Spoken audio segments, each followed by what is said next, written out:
Assalamualaikum warahmatullahi wabarakatuh. Selamat pagi.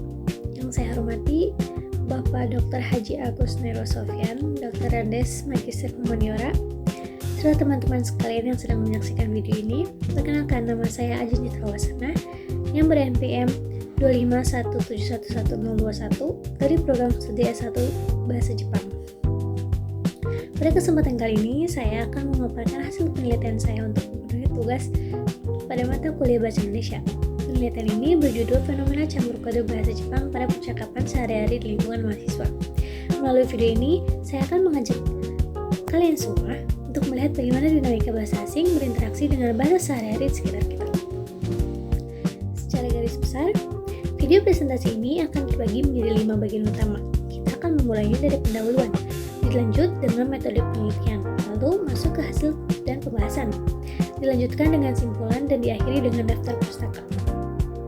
Mari kita masuk ke bagian pertama, yaitu pendahuluan. Seringkali ada anggapan bahwa campur bahasa asing dapat mengancam kemurnian bahasa Indonesia. Namun, penelitian ini menemukan sudut pandang yang berbeda. Fenomena campur kode ini sebenarnya merupakan kebutuhan mahasiswa untuk menunjukkan identitas komunitas belajar mereka. Hal ini terjadi baik karena keterbatasan kosakata yang diingat maupun kesengajaan demi membangun keakraban di lingkungan kampus. Berbeda dengan penelitian terdahulu yang mayoritas berfokus pada media digital, kajian yang saya lakukan ini mengisi celah riset tersebut dengan meneliti interaksi lisan secara tatap muka langsung di lingkungan kampus. Dan selanjutnya adalah metode penelitian. Penelitian ini menggunakan metode kualitatif deskriptif dengan pendekatan sosiolinguistik. Objek yang dikaji adalah tuturan campur kode bahasa Jepang dalam komunikasi kasual mahasiswa program studi bahasa Jepang. Data dalam penelitian ini dikumpulkan secara natural melalui metode simak bebas libat cakap yang didukung dengan alat perekam suara serta catatan makanan. Untuk memperkuat keabsahan data, saya juga melakukan wawancara mendalam guna menggali faktor pendorong langsung dari sudut pandang para informan. Setelah itu, data ditranskrip, diklasifikasikan bentuk linguistiknya, dan diinterpretasikan berdasarkan faktor sosial situasionalnya. Sekarang, mari kita bedah bersama bagian hasil dan pembahasan.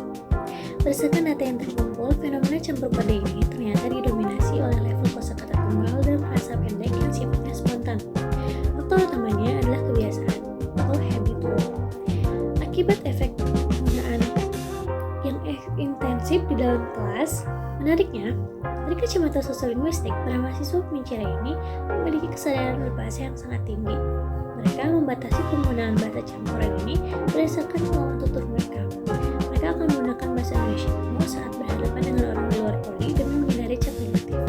Sebaliknya, di lingkungan internal, bahasa campuran ini berfungsi positif sebagai perekat sosial untuk menciptakan identitas kelompok yang satu frekuensi. Temuan ini menegaskan bahwa mahasiswa mampu menempatkan kode secara adaptif tanpa merusak atau melumpuhkan bahasa ibu mereka. Untuk memperjelas gambaran tersebut, berikut bisa dilihat ringkasan data dari 3 informan utama, yaitu Nabila Alika, Nadia Indah, dan Shena Safar, 3 mahasiswa program studi bahasa Jepang yang saya wawancarai. Dari aspek contoh, mereka sering menggunakan kata spontan seperti komen, coto, nande, atau respon mudah seperti dan hai. Rumusnya seragam, yaitu karena faktor kenyamanan kebiasaan di kelas Katsudo atau kelas Kaiwa percakapan.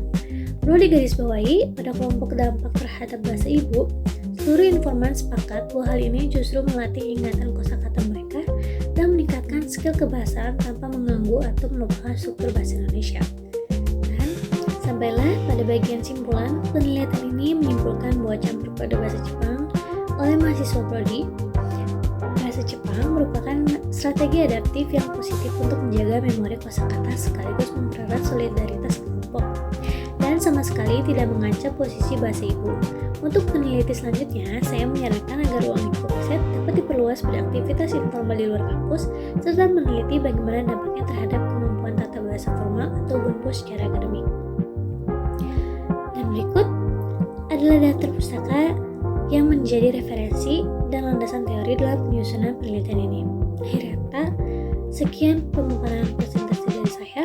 Semoga materi yang saya bagikan ini di dalam video dapat memberikan manfaat bagi kita semua.